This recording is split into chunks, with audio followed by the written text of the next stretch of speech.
warahmatullahi wabarakatuh. Perkenalkan, nama saya Yanti Rahim, NIM D1D1 21238, Fakultas Farmasi Universitas Megaresmi Makassar. Mata kuliah Wawasan Ilmu Farmasi oleh dosen pengampu Bapak Apoteker Safarudin MSI. Kali ini saya akan menjelaskan mengenai obat dan penggolongan obat. Obat merupakan komponen penting dalam pelayanan kesehatan karena obat diperlukan dalam sebagian besar upaya kesehatan, baik upaya pencegahan, peningkatan, penyembuhan, dan pemulihan. Agar masyarakat dapat memiliki pengetahuan yang benar tentang obat, tentunya menjadi tanggung jawab tenaga kesehatan, khususnya di bidang farmasi, untuk memberikan informasi tentang obat, agar masyarakat memperoleh manfaat maksimal dari obat dan dapat meminimalkan segala hal yang tidak diinginkan yang dapat terjadi akibat pemakaian suatu obat. Nah, oleh karena itu perlu kita memahami apa itu obat. Berdasarkan Peraturan Menteri Kesehatan Republik Indonesia Nomor 73 Tahun 2016, obat adalah bahan atau paduan bahan, termasuk produk biologi yang digunakan untuk mempengaruhi atau menyelidiki sistem fisiologi atau keadaan patologi dalam rangka penetapan diagnosis, pencegahan, penyembuhan, pemulihan, peningkatan kesehatan, dan kontrasepsi untuk manusia. Penggolongan obat. Penggolongan obat secara luas dibedakan berdasarkan beberapa hal. Di antaranya, yang pertama, penggolongan obat berdasarkan jenisnya. Yang kedua, penggolongan obat berdasarkan mekanisme kerja obat. Yang ketiga, penggolongan obat berdasarkan tempat atau lokasi pemakaian. Yang keempat, penggolongan obat berdasarkan efek yang ditimbulkan. Dan yang kelima, penggolongan obat berdasarkan asal obat dan cara pembuatannya. Yang pertama, penggolongan obat berdasarkan jenisnya atau penandaan. Penggolongan ini tercantum dalam Peraturan Menteri Kesehatan Republik Indonesia Nomor 949/Menkes/Per/4/2000. Penggolongan obat berdasarkan jenis dan penandaan terdiri dari obat bebas terbatas, obat wajib apotek, obat keras, psikotropika, dan narkotika. Yang pertama, obat bebas. Obat bebas adalah obat yang boleh dibeli secara bebas tanpa menggunakan resep dokter. Zat aktif yang terkandung di dalamnya cenderung relatif aman dan memiliki efek samping yang rendah. Obat ini disimbolkan dengan lingkaran berwarna hijau bergaris tepi hitam yang terdapat pada kemasan. Contohnya paracetamol dan antasida. Yang kedua yaitu obat bebas terbatas. Obat bebas terbatas adalah obat yang boleh dibeli secara bebas tanpa menggunakan resep dokter, namun mempunyai peringatan khusus saat menggunakannya. Obat golongan ini merupakan obat yang sebenarnya masuk ke dalam kategori obat keras, namun dalam jumlah tertentu masih dapat dijual di apotik dan dapat diperoleh tanpa resep dari dokter. Obat ini disimbolkan dengan lingkaran biru bergaris tepi hitam.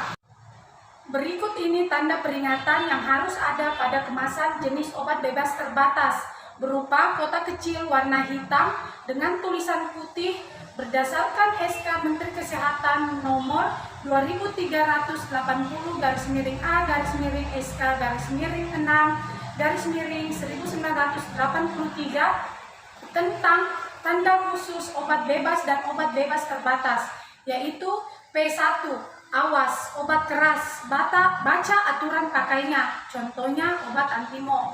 Yang kedua P2, yaitu awas, obat keras, hanya untuk umur, jangan ditelan, contoh gargarismakan. P3, awas, obat keras, hanya untuk bagian luar badan, contohnya neokrasilit. Yang P4 yaitu awas, obat keras, hanya untuk dibakar, contoh sigaret asma. P5, awas, obat keras, tidak boleh ditelan, contoh sulfanilamide steril.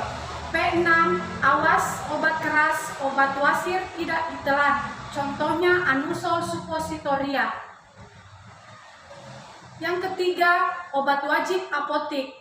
Beberapa obat keras yang dapat diserahkan tanpa resep dokter namun harus diserahkan oleh apoteker di apotik yang bertujuan untuk meningkatkan kemampuan masyarakat dalam menolong dirinya sendiri, sehingga tercipta budaya pengobatan sendiri yang tepat, aman, dan rasional. Contohnya hidrokortison krim, gentamicin krim. Yang keempat yaitu obat keras. Obat keras yaitu obat yang hanya boleh dibeli menggunakan resep dokter. Obat-obat yang masuk dalam kategori ini jika digunakan tidak berdasarkan pengawasan dari dokter, dikhawatirkan dapat memperparah penyakit, meracuni tubuh, bahkan berujung pada kematian. Obat golongan ini disimbolkan dengan lingkaran merah bergaris tepi hitam dan terdapat huruf K di dalamnya. Obat psikotropika dan narkotika, yaitu obat yang hanya boleh dibeli menggunakan resep dokter dan dapat menyebabkan ketergantungan. Obat golongan ini disimbolkan dengan lingkaran putih bergaris tepi merah dan terdapat simbol palang berwarna merah di dalamnya. Psikotropika adalah zat atau obat yang dapat menurunkan aktivitas otak atau merangsang susunan syaraf pusat dan menimbulkan kelainan perilaku, disertai dengan timbulnya halusinasi atau menghayal, ilusi, gangguan cara berpikir, perubahan alam perasaan, dan dapat menyebabkan ketergantungan serta mempunyai efek stimulasi atau merangsang bagi para pemakainya. Golongan psikotropika dibagi menjadi beberapa golongan, yaitu golongan pertama atau golongan ke-1 adalah jenis yang digunakan untuk tujuan ilmu pengetahuan atau penelitian serta tidak untuk pemakaian terapi. Jenis golongan 1 berpotensi memicu ketergantungan. Golongan 2 adalah jenis yang dapat dipakai untuk pengobatan dan penggunaan dalam terapi serta penelitian, namun berpotensi besar memicu ketergantungan. Golongan ketiga adalah jenis yang berkhasiat pengobatan dan dipakai untuk terapi serta penelitian ilmu pengetahuan, namun punya potensi sedang untuk memicu ketergantungan. Yang golongan keempat adalah jenis yang dapat dipakai dalam pengobatan, sangat luas, digunakan dalam terapi serta ilmu pengetahuan, serta potensi ketergantungannya sangat kecil.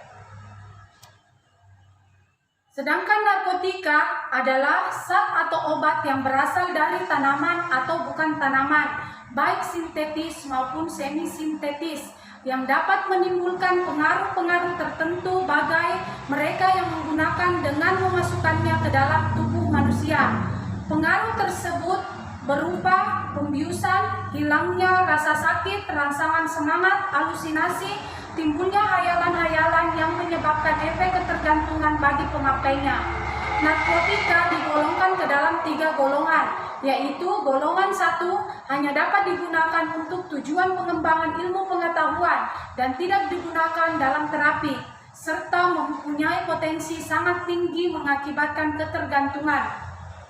Contohnya heroin, kokain, opium, ganja, dan lebih dari 65 macam lainnya. Golongan kedua berkhasiat untuk pengobatan, digunakan sebagai pilihan terakhir dan dapat digunakan dalam terapi dan atau untuk tujuan pengembangan ilmu pengetahuan serta mempunyai potensi tinggi mengakibatkan ketergantungan. Contohnya morfin, petidin, fentanyl, metadon.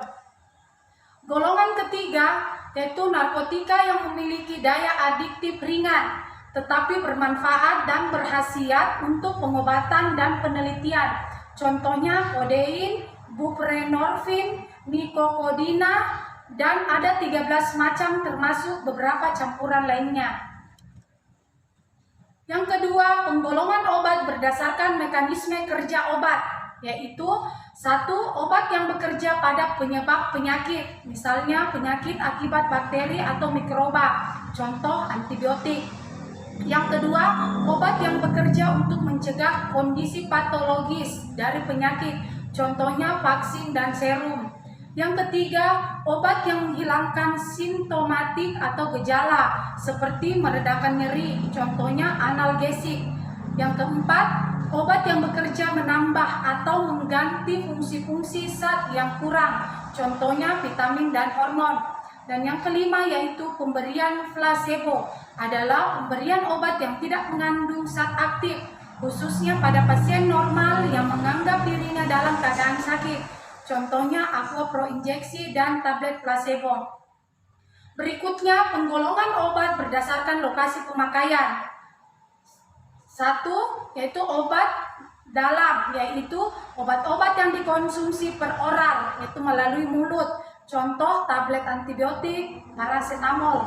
Yang kedua, obat luar, yaitu obat-obat yang dipakai secara topikal atau tubuh bagian luar, contohnya sulfur, salep, kaladin, dan lain-lain. Berikutnya, penggolongan obat berdasarkan efek yang ditimbulkan. Yang pertama yaitu sistemik, yaitu obat atau zat yang masuk ke dalam peredaran darah. Yang kedua, lokal, yaitu obat atau zat aktif yang hanya berefek atau menyebar serta mempengaruhi bagian tertentu tempat obat tersebut berada, seperti pada hidung, mata, kulit, dan lain-lain. Berikutnya yaitu penggolongan obat berdasarkan asal obat. Yang pertama, alamiah, yaitu obat-obat yang berasal dari alam, tumbuhan, hewan, dan mineral, seperti jamur, antibiotik, kina, kinin, digitalis, glikosida jantung, dari hewan seperti plasenta, otak hasilkan serum rabies dan kolagen. Yang kedua, sintetik, merupakan cara pembuatan obat dengan melakukan reaksi-reaksi kimia. Contohnya minyak ganda pura dihasilkan dengan mereaksikan metanol dan asam salisilat. Itulah tadi penjelasan mengenai obat dan penggolongan obat. Semoga bermanfaat. Lebih dan kurangnya mohon dimaafkan. Assalamualaikum warahmatullahi wabarakatuh.